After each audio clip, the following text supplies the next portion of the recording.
Oh, good.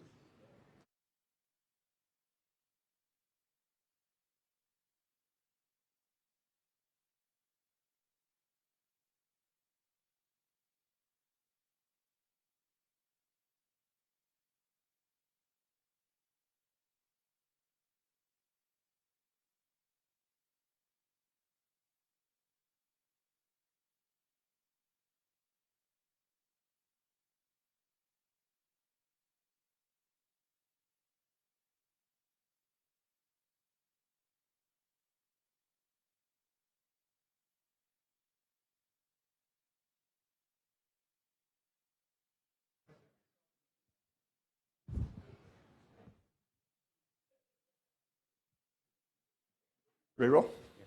All right. Hi, man. Welcome. How are you?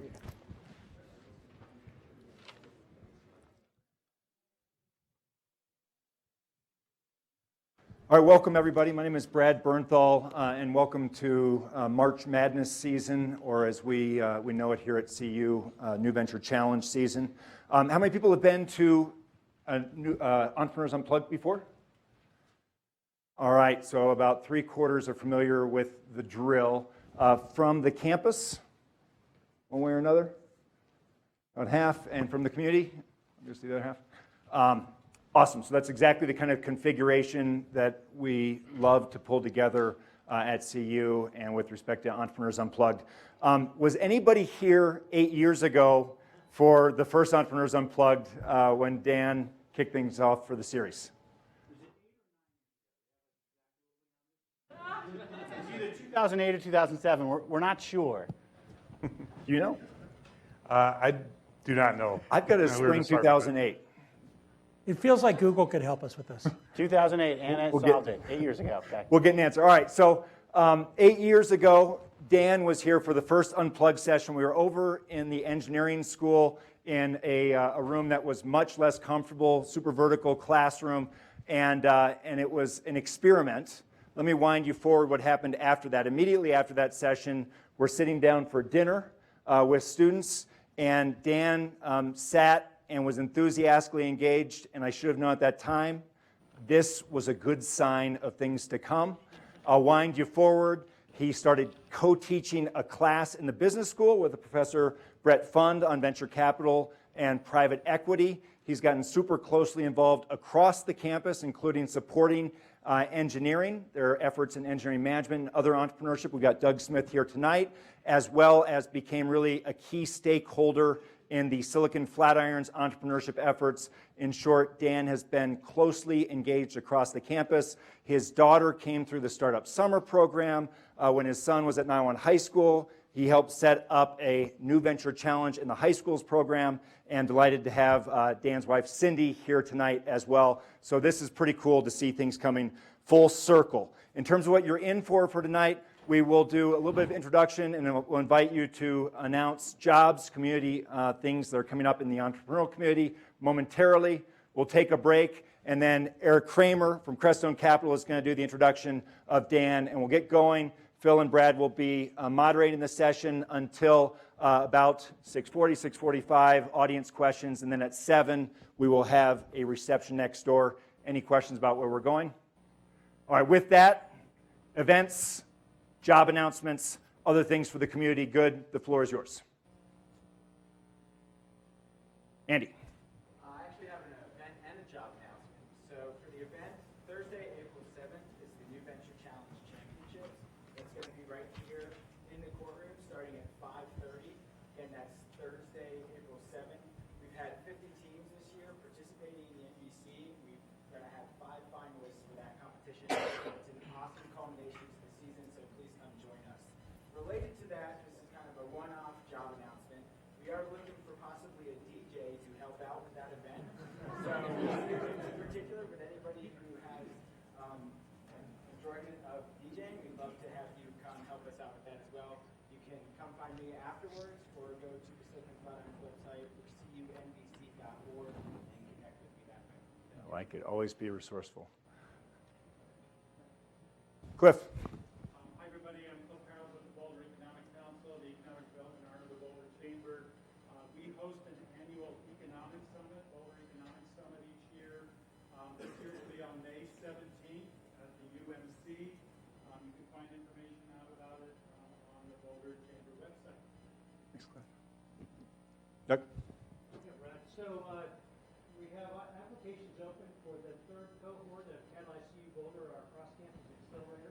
We have our first two teams being interviewed this week, so applications are already in. We're starting to sift through them. New program director this year, Tim O'Shea, who's here in town, as your program director, looking for 16 to be part of a 9-week cohort. And we want to keep applications open for New Venture Challenge finals. It will close and select a team by the middle of May. So any teams that tonight have a great to apply and be considered. Very cool. All right, yep. My name is Joe Walsh. I'm in the MBA program over at Leeds. I'm working with the Deming Center for Entrepreneurship on our Ideas to Action program. And what Ideas to Action is, it's a 1-week intensive entrepreneurial boot camp for the community. And in that 1 week, you'll have access to MBA faculty covering 10 core business classes. If you're interested in more information, you can check out our website at ideas2action.us, or you can shoot me an email at joseph.walsh@colorado.edu. All right, I'm going to give one more plug. Andy mentioned the New Venture Challenge. For those of you who have not been to the New Venture Challenge Championships, this room is transformed and it is magic. You can obviously help transform it by DJing. As part of the run-up to that, we have several tracks, including a women's entrepreneurship track finals that is this Thursday. There's an IT track finals, a social impact track finals, and a music track finals. Go to the NVC website or talk to Andy or me, and we will be happy to drive you there. This is really an awesome time in terms of campus entrepreneurship. With that, we've got a great tradition where stop, introduce yourself to someone that you have not met that's sitting within proximity of you, and then in 2 minutes, Eric will get things going with the introduction. Take a second, meet somebody.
All right, this is the happy problem of encouraging folks to visit.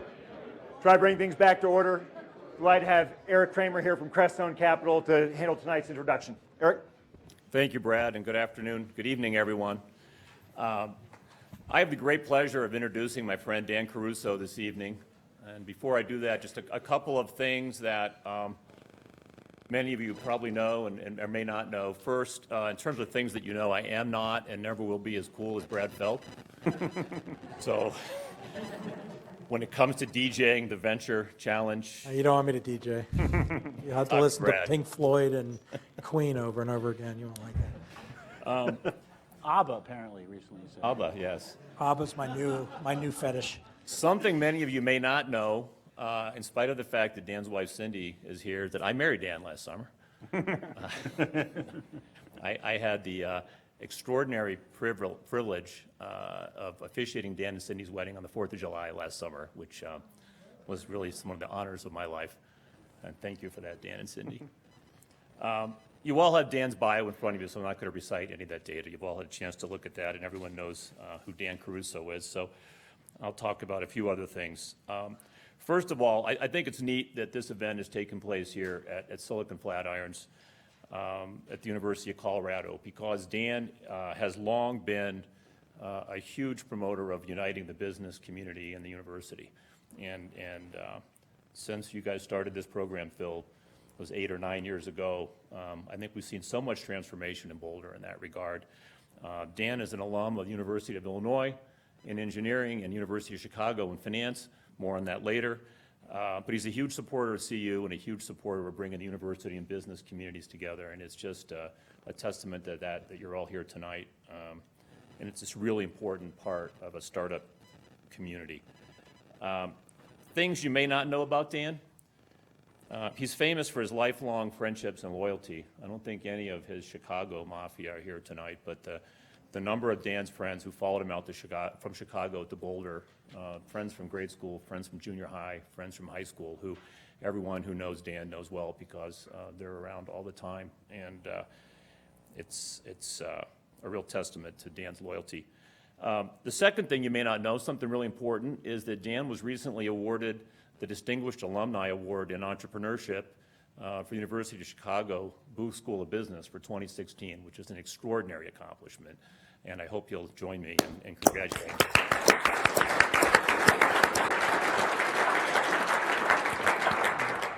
Dan's going to receive that award in Chicago on May 12th, about 10 minutes from where he grew up, which I think makes it all the more awesome. And then the third thing I would just say, and people probably don't talk about this enough, and that is that Dan is a bit of a poser. Not as in terms of being an inauthentic guy, but he's taken up the practice of yoga.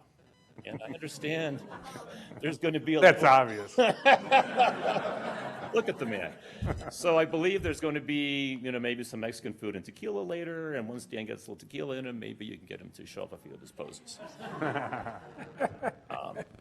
Seriously, something I do want to point out that I've observed over the past 10 years plus of friendship with Dan, in addition to the things that I think everyone sees, Dan is incredibly dynamic. He's a really quick thinker. His financial acumen and his mental math skills are extraordinary.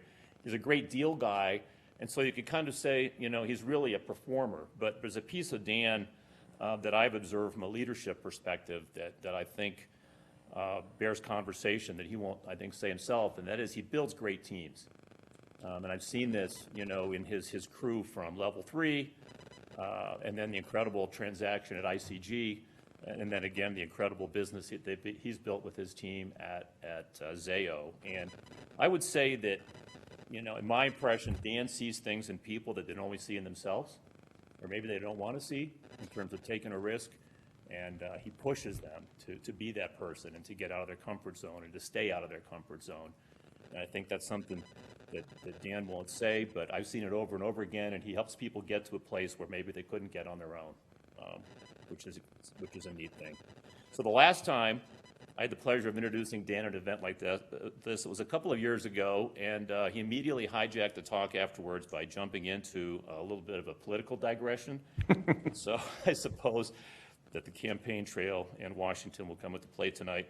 With that, please join me in welcoming our guest entrepreneur of the evening, Dan Caruso, and our moderators, Phil Weiser and Brad Feld.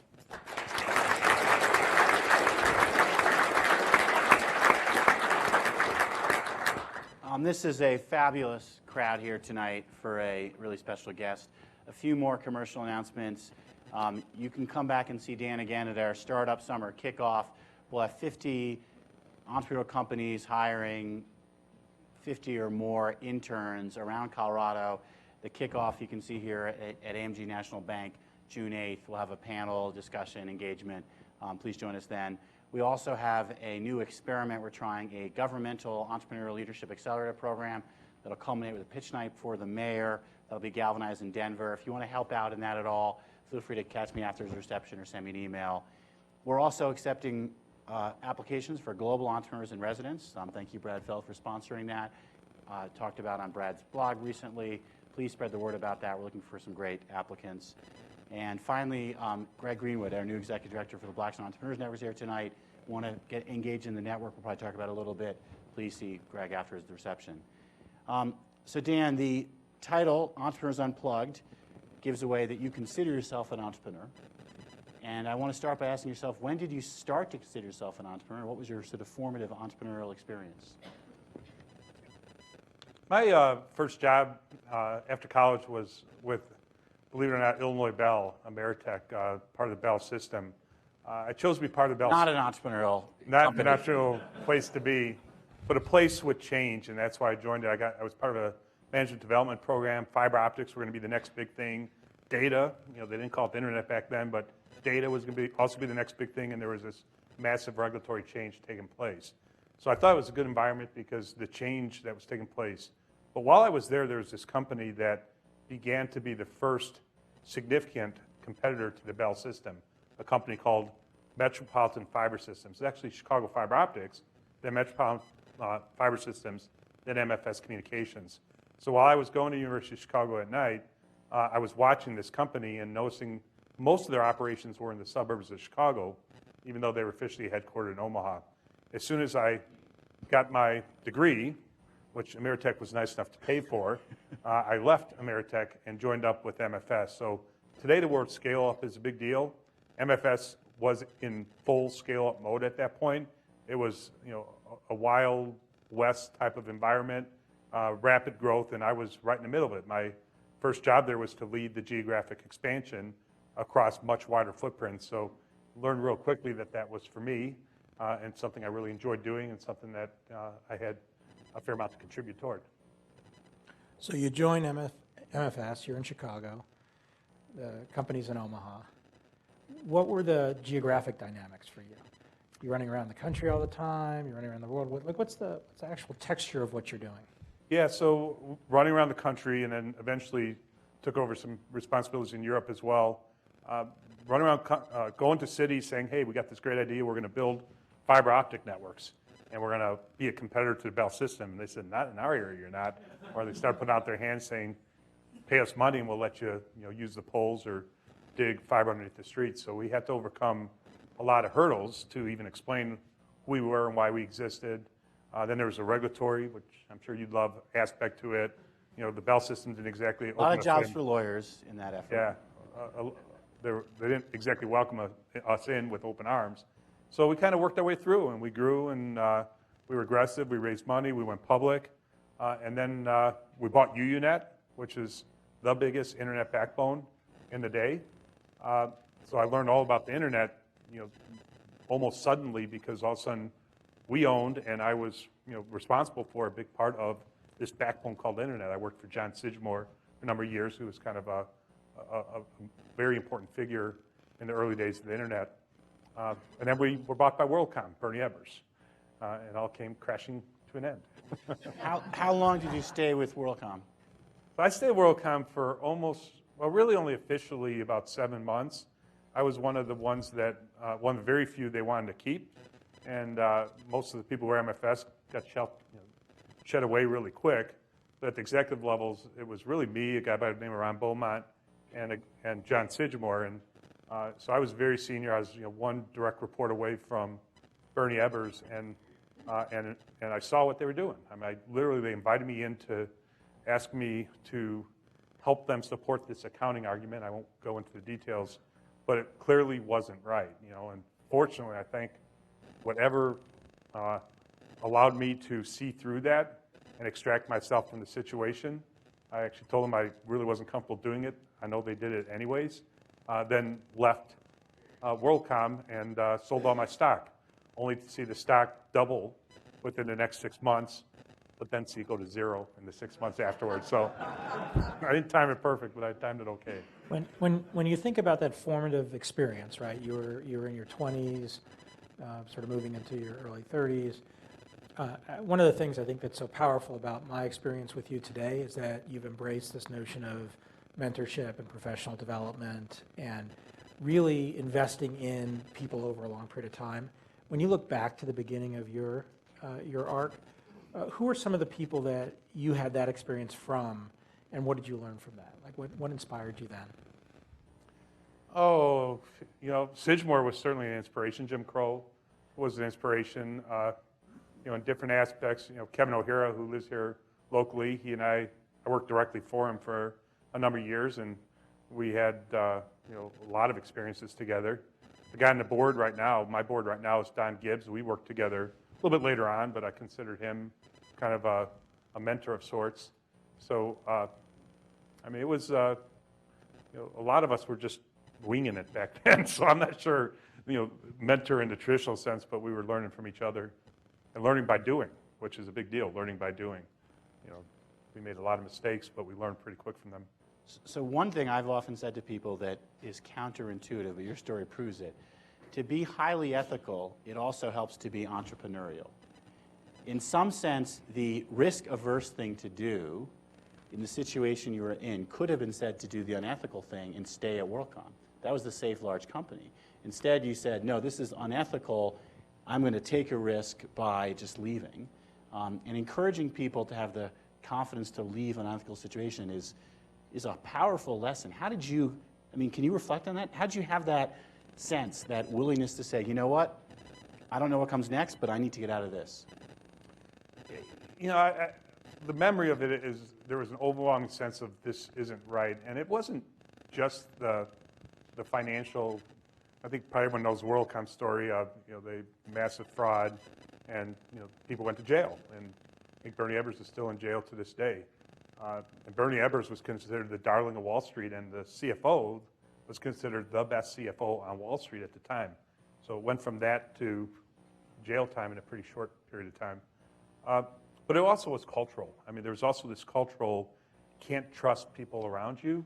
You always had to kind of keep your eye, okay, what's really going on? Where's that next arrow going to come from? What's really driving people to behave the way they're behaving? It just never felt anywhere close to right. And I think that's, in part when I started to dawn on me that the word culture mattered, and it wasn't just something people had nothing better to do, sat around the table and talked about. It is part of what made organizations kind of grow and thrive and become sustainable over time. So you bail out of WorldCom intelligently well before you have to get entangled in all this shit. What happened next? Well, the other thing that made it easy to leave WorldCom is what then became Level 3, which wasn't, right there, it was just a handful of people talking. Kiewit Diversified Group was backing it, and they wrote me a big check for my unvested stocks. So at least I got a financial kind of transition. So in a lot of respects, it's a little bit unfair to think of, even though we were a pure startup, and when we started Level 3, if we all were sitting around this table, half the seats would have been empty. And we didn't really have a business plan. Jim would describe these things, but I'm not even sure he knew what he was describing. But what we did have was $2.5 billion, day one. We had it from Kiewit, and they basically worked out a deal where they were providing us a massive amount of funding to go do something related to building out fiber networks. And then we kind of had to take it from there. Who were the people in that first room, and what did that first room look like? Oh, the first room there, there was an office about maybe at most half the size of this room, and there was a piece of tape down the middle of it. And the piece of tape meant we could be on one side of the tape, but not the other side of the tape. That was the deal with the landlord. So although there was nothing separating the two, we could only do it. So it was, it was me, Kevin O'Hara. Early on, a guy by the name of Kevin Dundon, who still lives locally here. He was one of the very early guys. Not too long after that, we brought Jack Waters on, who's a local guy here. And John Scarano was one of the very early guys. Probably missing a couple, but really it was that group. Because Jim Crow was there, but he was in Omaha, and he was a visionary who couldn't really describe what his vision was. So we had to actually figure it out, and there's probably 3 or 4 people besides who I mentioned, but that was really the group. So when you joined, was the company going to be headquartered in Colorado, or was that part of the decisions you guys had to make? Yeah, so Jim, to his credit, he didn't want to repeat what happened at MFS, which was the company started to break apart for cultural reasons, and people started to not trust one another.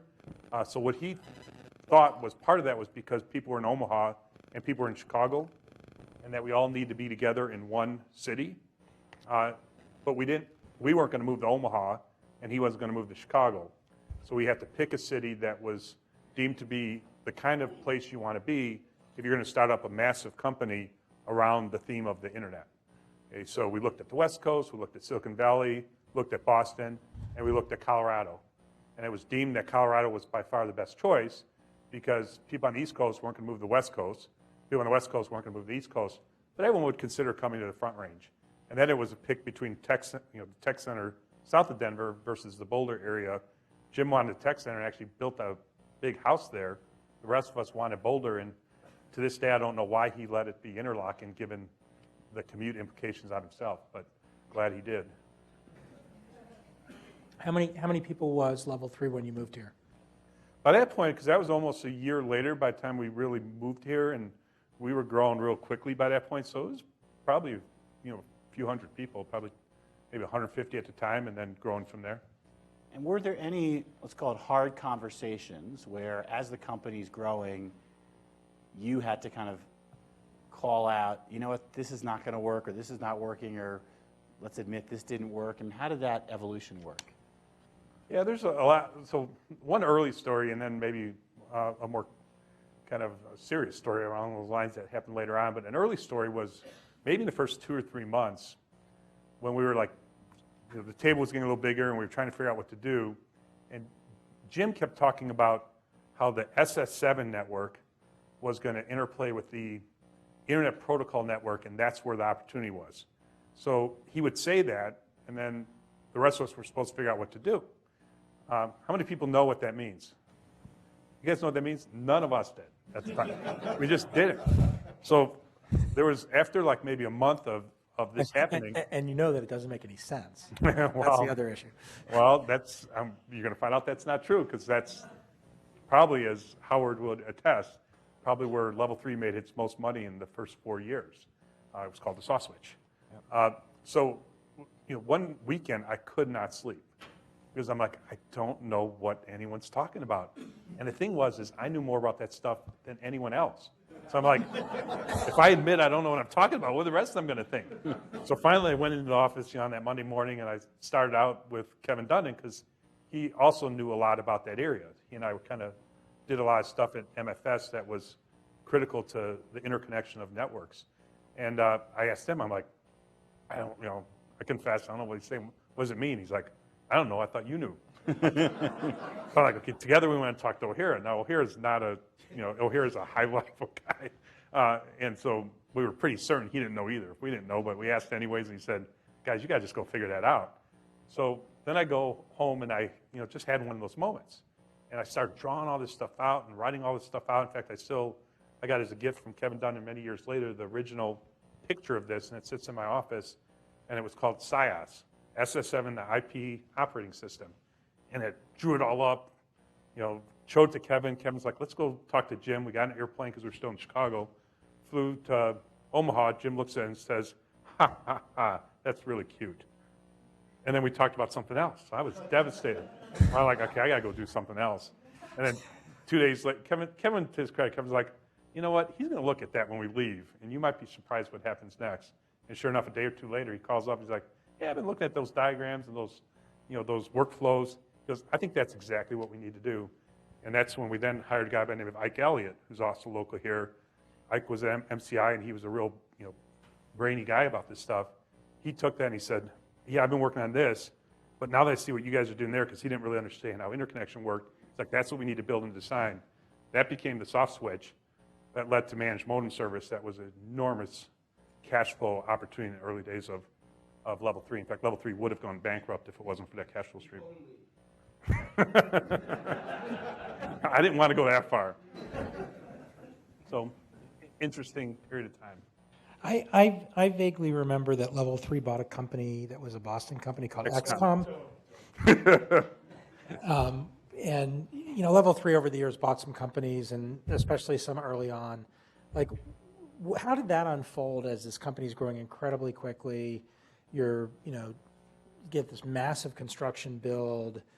You've now got a revenue driver that's actually generating cash on one side. You've got this fundraising machine on the other side, and then you've got this construction thing in the middle. What was the acquisition thinking, and how did it play out?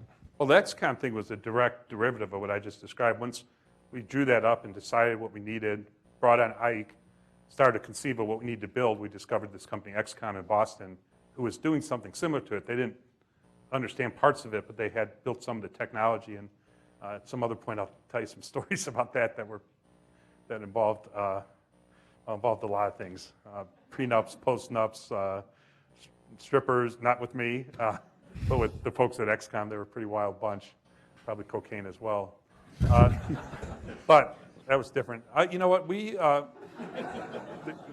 The linkage between what we were doing on the fiber side and what we were doing on the soft switch side was never that strong, to be honest with you.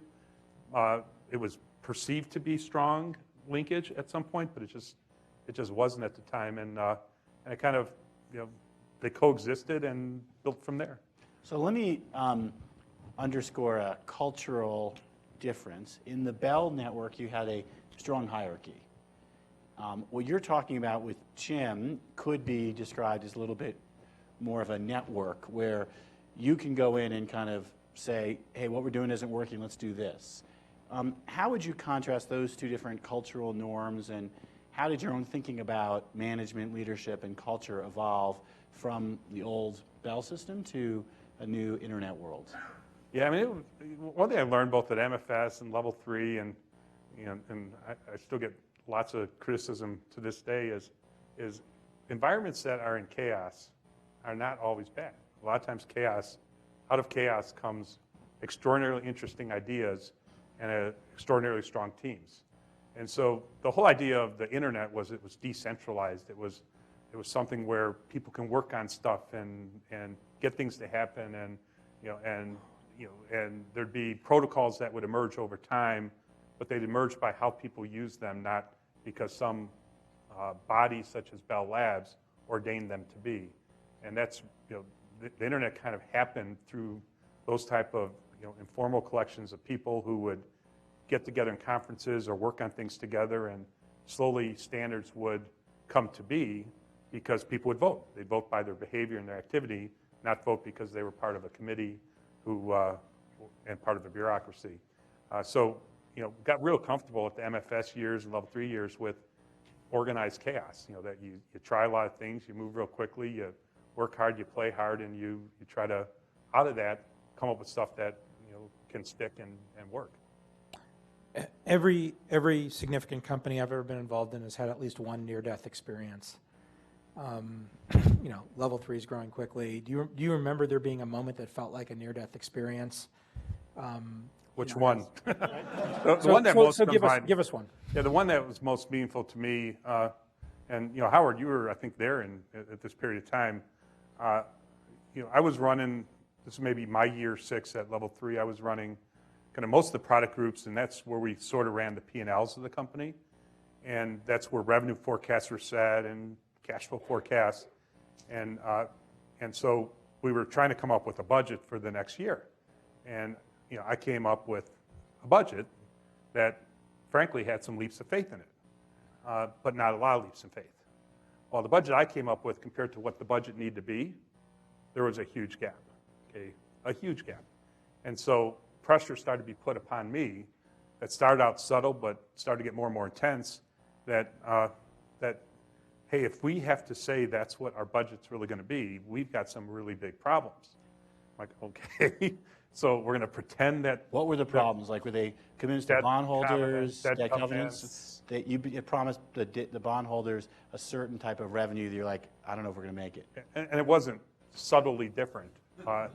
So I kept getting pushed real hard to adjust the projections, and I kept trying to explain, you got to realize what I'm showing you, unless you guys got something up your sleeve, it was just a typical run rate. I mean, you can play it out. This could be hard to even get here, let alone here, and it got real tense. that was probably one of the toughest periods I went through during level 3, because I won't go on to what happened from there, but we eventually resolved it, but relationships got hurt, in the process. Last level 3 question, which is contextual. I don't remember the stock curve for level 3, but I do remember that it was, like many other companies, sort of pre-internet bubble, very, very sort of high climb, and then, sort of very severe correction on the other side of it, and then sort of a stabilization and whatever. I remember the curve because when Don Gibbs came and lectured in my class, the stock price was 85, and I thought, gosh, this sounds like such a great idea, I should buy. When it got to 120, I thought, yeah, what a great idea it was. When it got to 1, it didn't seem as good an idea. So you had been through that with WorldCom, right? And with the experience of that, and now you're in the same sort of very rapid run-up of the stock price. How did it affect you and your team, and how did you keep yourself sort of in the mind of the business, or did you, independent of this wildly fluctuating up and then down stock arc? We didn't. The honest truth is, we and like pretty much everyone else in the industry got out of control. We let our egos get the better of us. We thought we were so smart and so clever. We were all worth a ton of money. On paper, when it was at that peak, I was probably worth 130 million on paper. I didn't take 130 million or anything close to that off the table. Should have. And it was funny because none of us did. And the reason we didn't is because if I would have taken 25% off the table and the stock would have doubled again, then the guy next to me would be worth even more money than I'm worth. It's stupid. But that's the way the whole industry was at the time. It was the dot-com boom. It was the telecom boom. It was just wild. The stupidest thing I remember being part of was a bunch of us were going to go on a golf outing to Arizona. So we decided, for whatever reason, it was okay to take the level 3 plane. One of the other people that we were friends with was at ICG, and he decided, he was going to take their plane as well. In fact, he decided that, we were so important that he was going to fly his plane from South Denver to Interlaken to pick up some of us at Interlaken, and then together we would take 2 planes, taking off at the same time and landing at the same time. And we thought that was okay. It was that, I say that with a lot of embarrassment to have been part of that. And it felt funny at the time. It didn't feel 100% right. But in hindsight, it was ridiculous. It was, egos just totally out of control and losing sight of what, business was really all about. What was your transition out of level 3 to the next thing? Well, there's 2 versions of that story. One version is... We want the juicy one. the fact that there's 2 versions is what it is juicy. There's 2 versions. One is I got fired. Another version is I quit. And the truth is somewhere in between those 2. I think it was there was a conditional, like, if this, I'm quitting. And then it was, okay, it's going to be that. Let's see if you really quit. So somewhere in between there. And Howard was there at the time, and he knows it was a pretty interesting period of time. It was one where I probably overstayed my welcome, and I probably should have left a year earlier than that because things were getting a bit tense between personalities.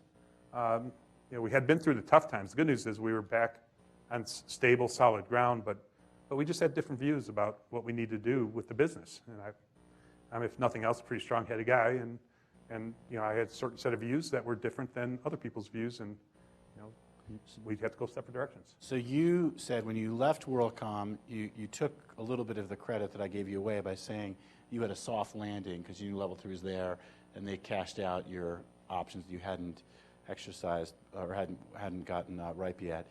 When you left level 3, whichever version you take, did you have any idea what came next?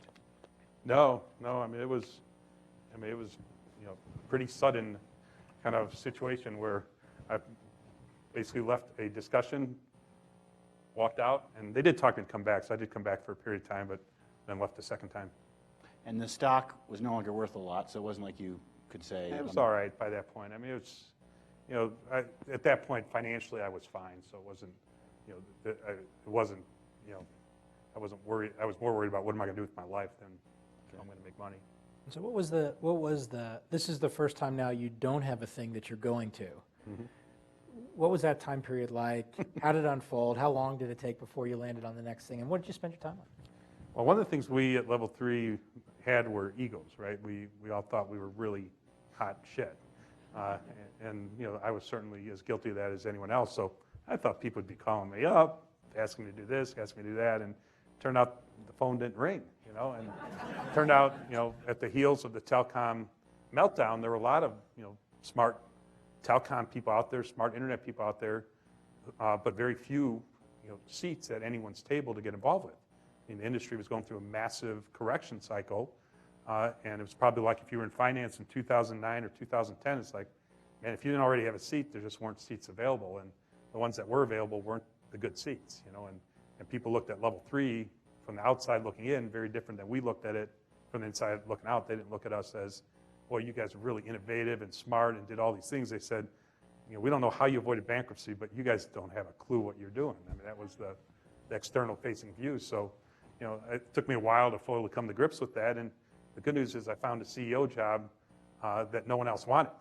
And that was ICG, the company. If you're on I-25, you see the company leaning over on I-25.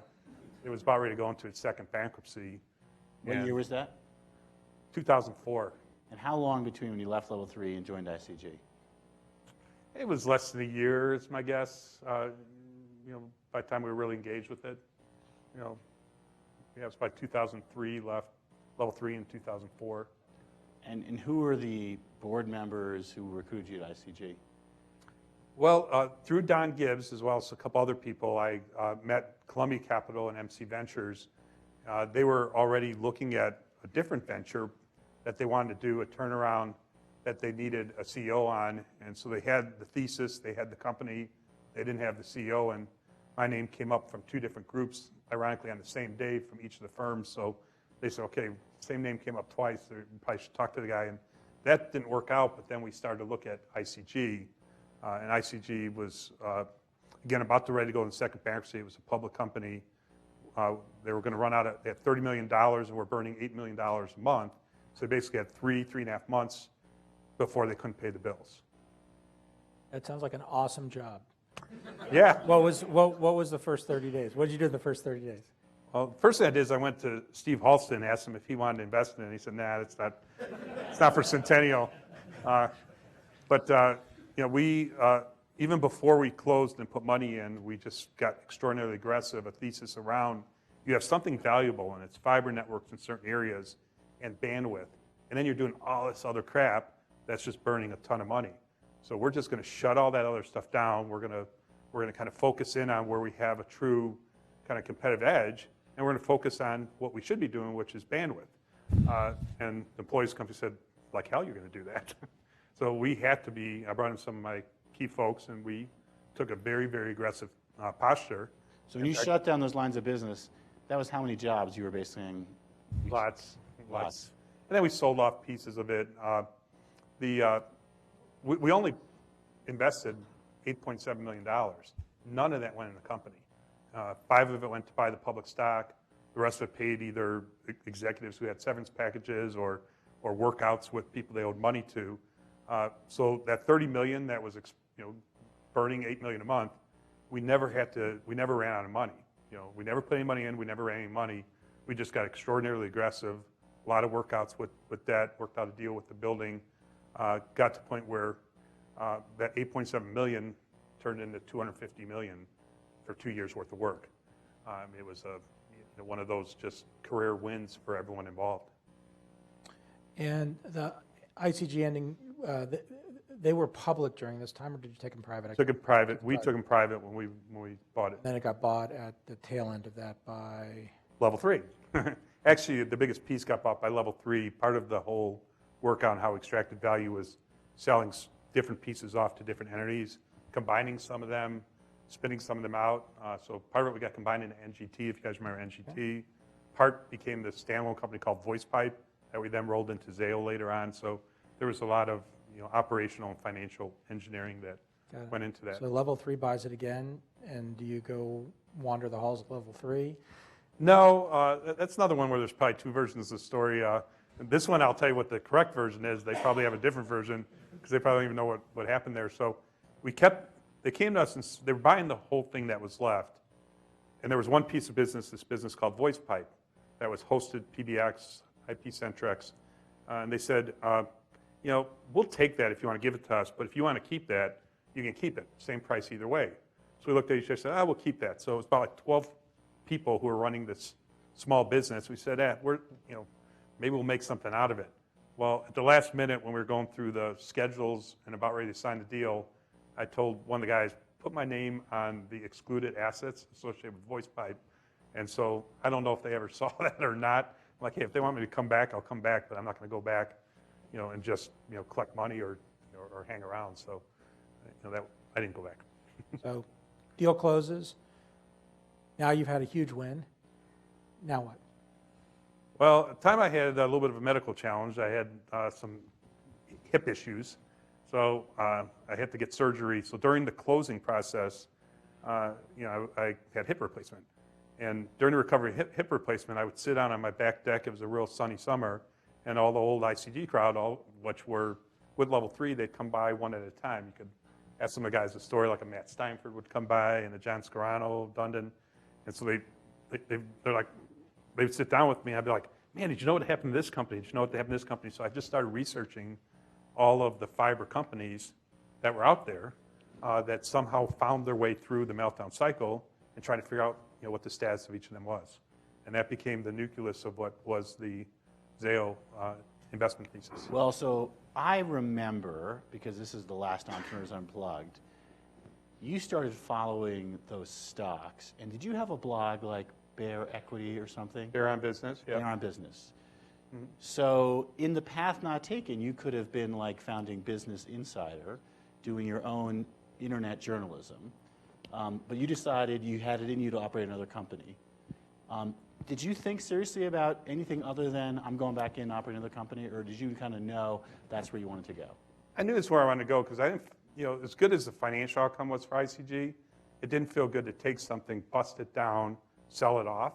So although it was a financial win, it wasn't very fulfilling. I wanted to do something that we could build something that would survive the test of time, something that could prove that we could run a business that was significant, sustainable, special. And so I didn't even pause between the two. And well, you paused for the surgery, other than that. That was during the closing, to be fair. I wanted to, I knew I wanted to do something more.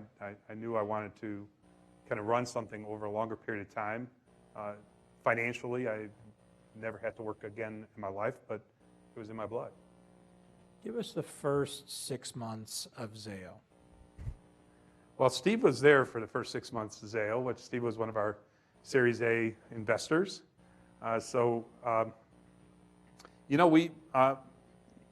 We got together. In fact, our first office was right behind Nick and Willie's on Pearl Street.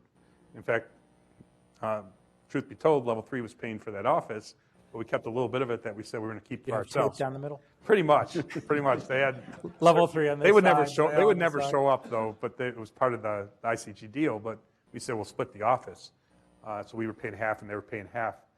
So we just took kind of these companies and we started calling them up, and we'd call up these companies and say, hey, we're raising some money, pulling some money together. We're looking to do a fiber consolidation, and people are like, wait, is this 2001 that's calling? Because no one's called us about our company in like 3 years. Why are you interested?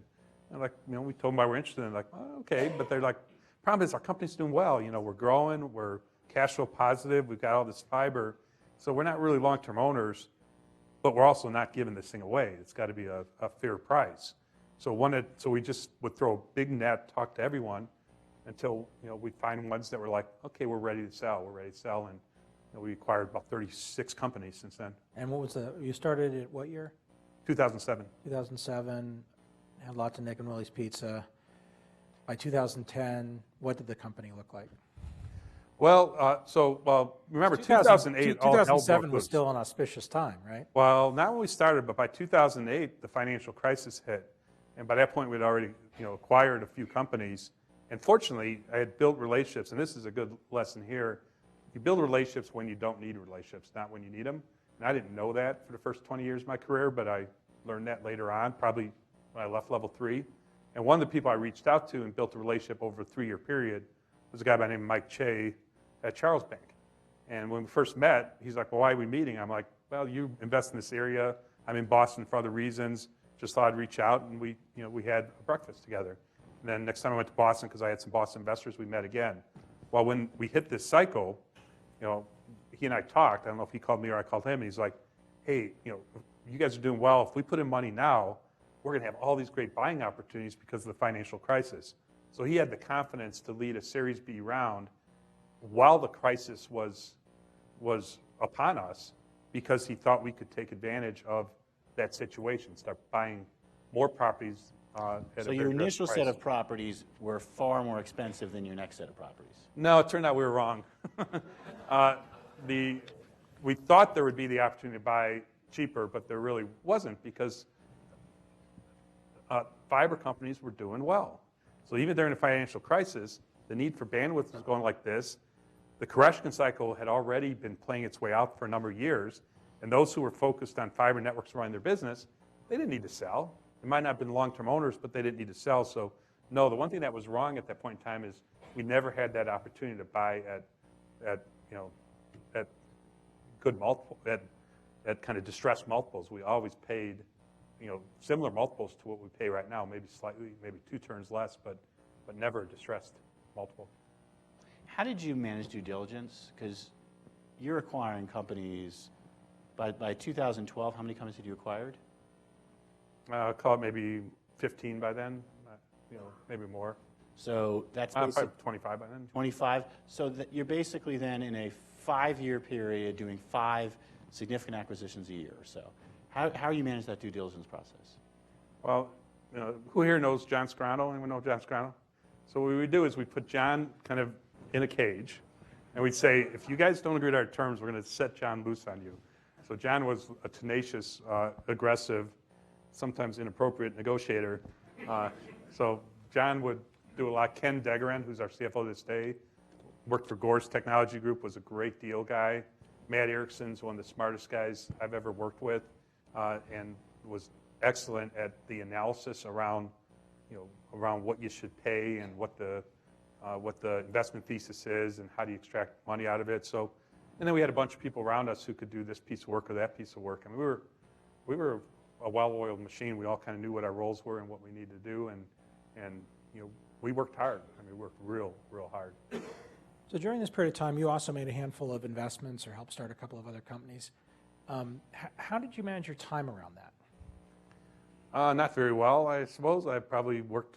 I enjoyed doing what I was doing. So, Envysion was a company I helped. It was actually existed before I was involved, but really led the restart of it. And we were kind of doing that in actually before Zayo, but during ICG. And it was leaning on people who, I felt good about, trusting, supporting, and they really ran with the ball. And then others that I would invest in, some that worked out well, some that didn't. But what I've learned is it's not a good idea to do angel investing without having the time to do angel investing. So I did, I don't do too much of that nowadays. Although, a lot of them have worked out really well. It's just, if you don't have time, you don't get much out of it. And what you're really doing is just almost blindly writing checks into things. What was Zayo's near-death experience that has now passed? Believe it or not, Zayo really never, I know companies do, almost every company does have a near-death experience. Zayo really never had one. I mean, Zayo, I'm looking at Steve right now, I mean, every quarter from day one, things seem to go well or better than we expected. 27 consecutive quarters of revenue growth, of EBITDA growth. Really never did. And I know that sounds odd. I mean, there's certainly near-death experiences between one another at times where we want to strangle each other to death, but that's a different type of near-death experience. So another thing that happened post-2000, I'm not sure when it happened, is you became much more external community facing. I mean, I remember I met you in level 3. You, like many level 3 people, maybe Don accepted, were not as community minded in your engagement. How did that transition happen for you? I think it was a combination of post level 3 and realizing the first thing I did when I left level 3 is I started to ping people. Mark Hopkins, one of them, he was a neighbor of mine, and Mark was probably one of 10 people which I would send a note to, and I'm like, here, I've been in this area for a number of years. I had neighbors who had nice houses. They left in the morning and went somewhere, and they came back at night. And level 3 was so insular. We were so about ourselves that I didn't even know what people did. I didn't even know what. So I would reach out to some of them, and I remember reaching out to Mark, and Mark's like, "Yeah, why don't you come into the office?" So I visited him. He had a light manufacturing focused on medical devices, and I went there, and he told me about the business. He started from scratch. He built it. It was very successful. He then had his own very significant exit, and it was fascinating. So I started to learn there's a lot of interesting people here in the greater Boulder area that I haven't really been networking and paying attention to. And I could learn a lot from them, and I enjoyed spending time with them. And I came across Brad about that period of time. I think Gibbs probably introduced us. I think Howard actually introduced us. Maybe it was Howard. Yeah. And I started to watch Brad and the way Brad would kind of be involved. I mean, be involved, not necessarily with a particular agenda. He'd be involved. He would be active. He'd be kind of on the leading edge of when blogs first came out and when something else first came out. And what I observed is that he was building a brand for himself, and he was furthering the community. He was giving back at the same time that he was getting a lot out of it. He was getting a more fulfilling life. Intellectual energy is what I've observed. I mean, this is me observing, so I don't know how much this is true. But I kind of learned a lot from that, and I said, you know what? I'm not going to be Brad, but I definitely get what it means to be involved in the community, get what it means to support entrepreneurship, and just start to kind of insert myself. So the phrase that Brad has used used to be give before you get, now it's give first. How do you understand that concept? Because you've just given one definition of it, but maybe go a little deeper on it. Can you explain how things you've done in the way you just described have come back to help you? Yeah, I mean, I could give lots of examples of that, but I think what you guys have asked me at times, other people ask me, like, why? How do you find the time to be involved, and why? It isn't to get back. It isn't to accomplish something. It just feels, and it's not altruistic either. You get something out of it in real time. You get kind of that when you're having a bad day, when you're struggling with something, you get yourself in a different environment with different people talking about something else that you're trying to accomplish, and it's uplifting at times. I mean, it's hard at times because it's at night and it's on top of big workloads, but you get a lot of it in real time. Now, you get other collateral benefits over time too, but that's I think different. When you think about Zayo today, right? You went public a year and a half ago or so. So you're no longer a newly minted public company. You expanded your board. You've continued very significant rhythm of growth, some acquisitions. How different in 2016 does your role feel than it did when you were running ICG, when you were one of the key people at level 3? Like what's that at this stage in your life? Is the sort of energy dynamic and how you feel on a daily basis the same? Is it at a different plane? Do you think about it differently? Like whatever comes, but from a personal perspective rather than a functional perspective. Yeah, no, I mean, I'm not sure how true this is. I hear Boulder's kind of more leaning toward the left than the right. I mean, government regulation is pretty crazy when it comes to public companies. A regulator, a senator, a president even, can make really bad decisions. Like, for example, I'll put off the likes. They can make really bad decisions and they could not get elected next time, but they don't go to jail for making really bad decisions. They don't go to jail because they made a mistake. Okay, if you're a CEO of a company, if you're a CFO, you have to sign a piece of paper every quarter, information this thick. If something's wrong in there, something wrong that's just an innocent mistake that the accountants made, you are liable not just financially as an individual, but you're legally liable as well. Yet there's no way in the world you can be on top of all that stuff. I mean, there just isn't. I mean, it's crazy to think it is. So you're trusting people. So there's this era of kind of what goes on. And then there's really bad actors. There's people who are activist investors. I spent an hour yesterday with JP Morgan just reviewing kind of, you're going to have them. Activists might sound like a good word, but a lot of times activists have their own agendas and they're trying to manipulate kind of the laws and what it means a public company to extract out their own good. And then we're in the age of social media. So on that one, Larissa Herta did one of these Entrepreneurs Unplugged and said for her, the most recent reg to reform, the so-called Say on Pay initiative, led to a extremely problematic dynamic of activist investors saying, oh, I'll vote for your pay if you tell me you're going to buy back your stock. And you get all sorts of this, what economists call opportunistic behavior. Yeah, it's crazy stuff. And we haven't had to deal with any of that yet, but we know we're going to have to deal with it. But then we're also in the age of social media. And when we're dealing with some stuff right now within Zayo where we've got internal people who are posting stuff, and you're like, what? And it just is a way to communicate across the entirety of the company. Or they could choose to post it externally. Glassdoor.com, who knows Glassdoor.com? So people can post stuff on Glassdoor.com anonymously, say whatever they want to say. Maybe they're disgruntled. Maybe they have a legitimate point. Maybe they're disgruntled. Maybe they just don't know what they're talking about. In some cases, maybe they really have some issues that they have to deal with. I mean, investors look at it. People who are thinking about joining you are looking at it. Existing employees look at it. I mean, navigating those waters is very tricky at times. So you do have to deal with more stuff that's a distraction.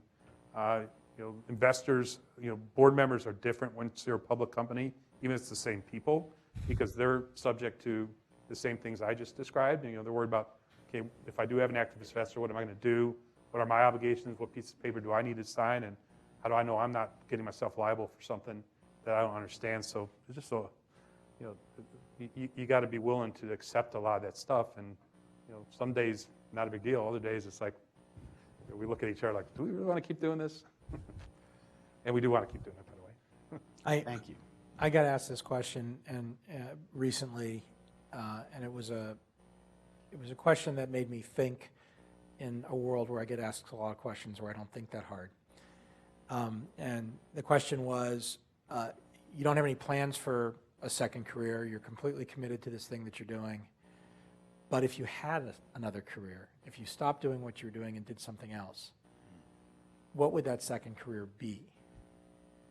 Let me tell you what it won't be. I won't be doing any more startups. And I think I've gotten smart enough to know that even though I've been part of several startups, every one of which has been very successful.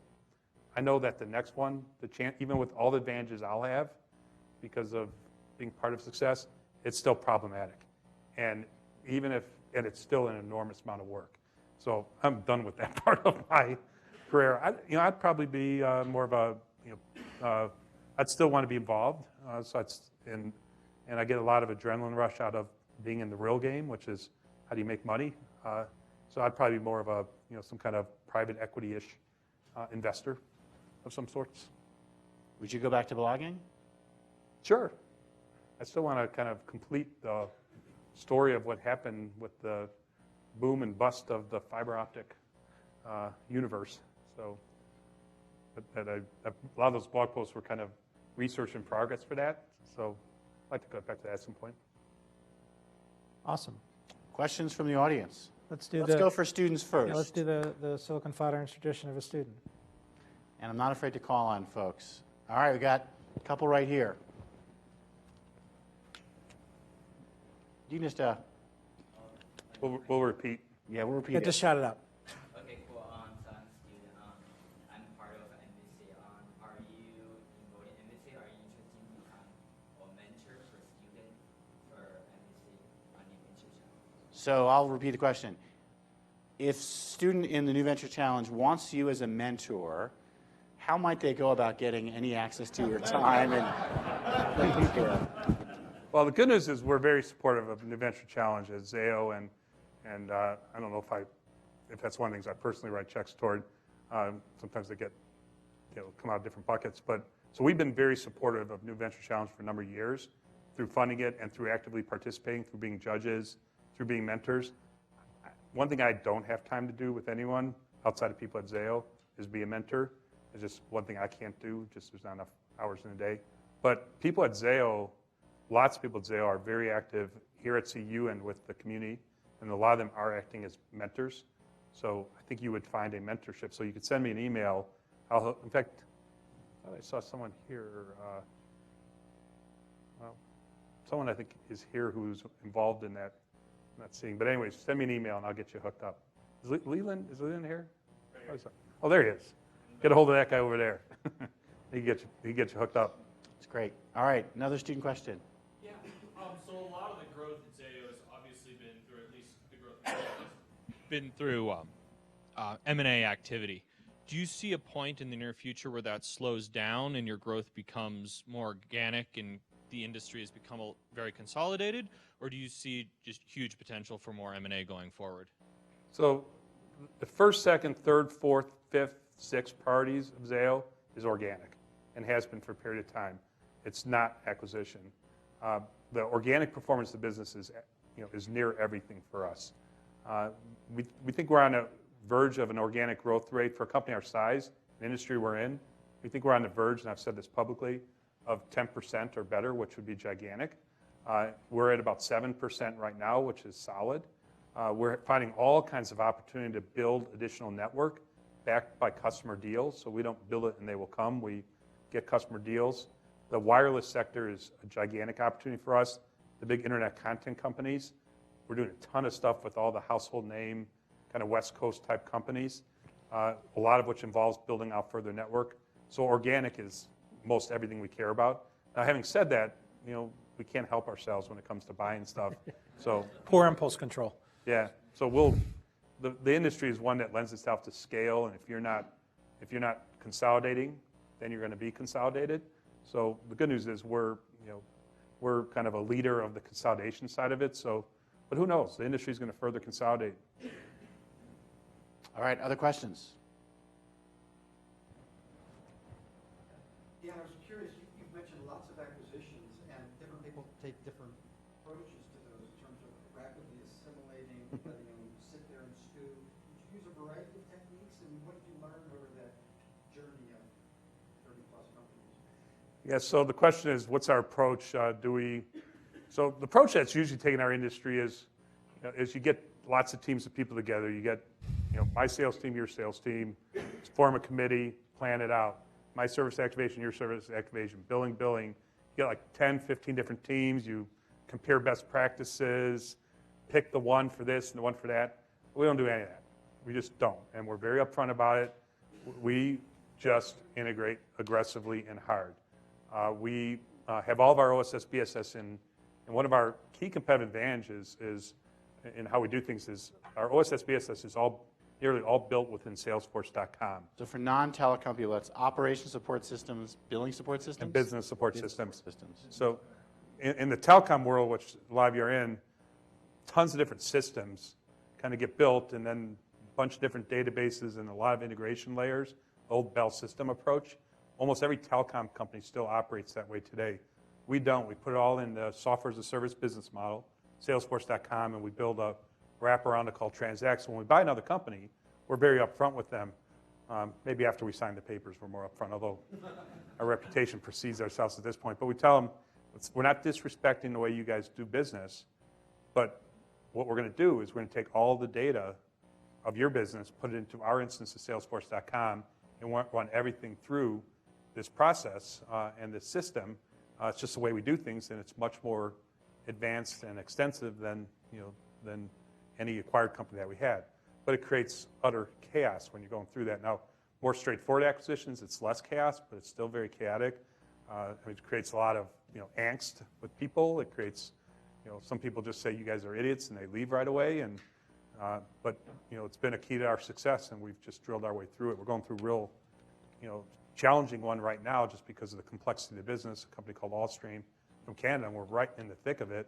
And this is when when you find out who's able to roll up their sleeves and get through the really hard, difficult parts versus who bails out.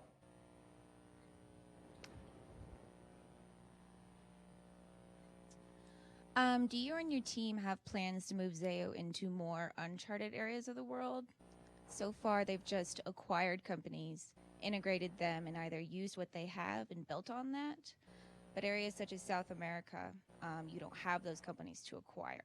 Do you plan on staying in areas where some companies have been built or moving forward with that? Yeah, so the question is, how do we view kind of more, not just more international parts of the world, but ones that maybe not have these types of companies?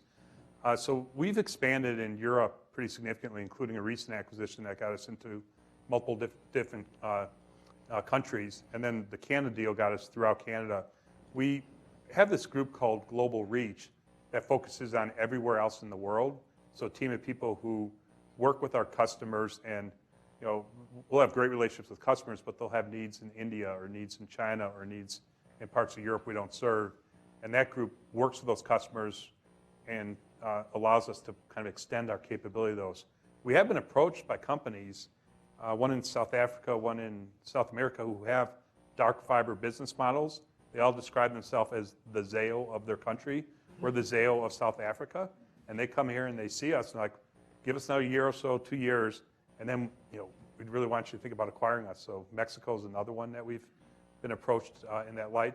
So who knows? I mean, we're in a property rights business, though. I mean, we put a lot of capital in the ground, and we can't afford to have a regulatory change take place where people are like, that looks really valuable. The law just changed. That now belongs to the country, not you. And you have to worry about that in our business. So we'd have to make sure the environment we're doing that in is a very stable political and social environment. All right, question in the back row. So actually, to kind of continue to beat the M&A dead horse a little bit, and then also to your comments about regulatory concerns about going south, for example, I think you're in a somewhat unique position in that you've had senior positions at 3 companies that have been at times subject to some sort of securities litigation, whether shareholder or SEC. You've never been a defendant, but you've always been sort of around the time where I think you might have. I'd just be curious, how has your view of corporate governance changed in seeing, at the start with WorldCom, what the guys there were doing and saying, okay, ethically, I've got some real problems with this, to moving on to level 3, and they were in a process of a lot of acquisitions that ultimately triggered a shareholder suit, ICG as well. Like, having seen all of that, what's your view on corporate governance? How's that changed? And then going forward, knowing that the SEC is really interested in FCPA violations right now, et cetera, how do you navigate those waters, and what's important when you're having those board discussions? Sure, that's a really good set of questions. So one other thing that Brad and I share in common is we're both aficionados of Warren Buffett and Berkshire Hathaway, and part of that means that you focus on true value creation. Okay, and true value creation means, my way of describing it is what your cash flows are really going to be. Okay, what your company's worth is what your cash flows are really going to be, appropriately discounted back to today's value. Now, you may not know exactly what they're going to be, but the value will find its way to what your cash flows are really going to be. It's not what the market might be looking for next quarter. It's not what the accountants say you should keep your books a certain way. It's all about what your cash flows are really going to be, properly discounted back to today. So, I publish externally a set of my principles, and it's probably wordy. It's probably 4 or 5 pages long. All of our serious investors, including our public investors, talk about it. They say, we found that, we read that, and then they ask about it. And it's all about kind of how to, what we view as our responsibilities is to our investors and how we view what value creation really means. So it's kind of a set of principles and a set of articulation that's kind of the guiding light for what we do. And then from that, becomes the boundaries around not letting, not knowingly at least, letting the company drift into doing things that others might be pushing you to do because they're looking for something, but isn't true value creation. So, that's probably a subset of the answer to your question, but that's one of the ways I try to keep the organization really focused. Then all of our comp programs are tied to, we win when investors win. Okay, if investors aren't winning, we don't win. okay, we're in this together. We treat them as our partners. I think Steve, in the room here could attest that it's worked out really well over time. It's not always easy because you don't always have the same point of view, but if you view each other as partners, you work your way through that. Let's get one last question, Gibson. Yeah, I'm curious your decision to go public versus remain a private entity in light of regulatory environment. Is it access to capital? Is it monetization of wealth creation? What was the thought process? Well, the fundamental thought process is we really only had two choices available. One was to sell the company, another was be prepared to be a public company. And the reason for that is our early investors were 7-8 years into their investment, and they needed an exit. Yet we had more recent investors who were only a couple, 3 years into it, and they had a lot of longevity left. The only way you could balance the interest is prepared to go public, so that your early investors can choose to distribute or sell their stock, and your later ones can continue on. And since my interest from day one, and I was very clear with this with investors, was not to build up something and sell it. Now, if someone comes along and makes us a compelling offer, our first duty is to our investors, so we have to do that. But the goal was to have something that would survive the test of time. The only way that bargain could work is if you're prepared to go public. Now, there is one other thing we could have considered, which was a big recap, but that would have been complicated to pull off. Brad, you want to? I think that's a good one to end on. Dan, are there any things we haven't touched on that you might want to share? Let's say it this way.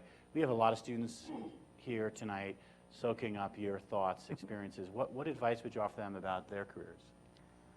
So maybe a few things. One is follow your passions, because passions, things that you find interesting, is probably what you're going to do best at and get the most out of. Two, if you're thinking about an entrepreneurship track or a startup track, do it for the journey, not because you think you're going to be highly successful, because most people aren't, but most people who do it get a lot out of the journey itself and makes them more prepared to do other things.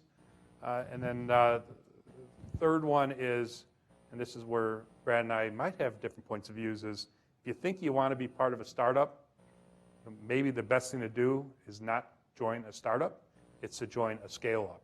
Join a company that is having success, is in the steep part of their curve, is on the way to becoming a gazelle, or maybe is already kind of truly a successful outcome, because you know what that feels like. I mean, that, not by design, by happenstance, that's what happened to me. I joined a company that was on this point of its hockey stick curve, and I rode with it. And I didn't have to take the startup risk. I didn't, we did have to take the, how are we going to pay the bills, next quarter, but we were part of this curve and took so much out of that. So when we went to be a startup, we knew what that felt and looked like. We knew what at least that part of the curve looked like, and we were much more ready to do what we needed to do. Dan, thank you very much. Thank you, guys.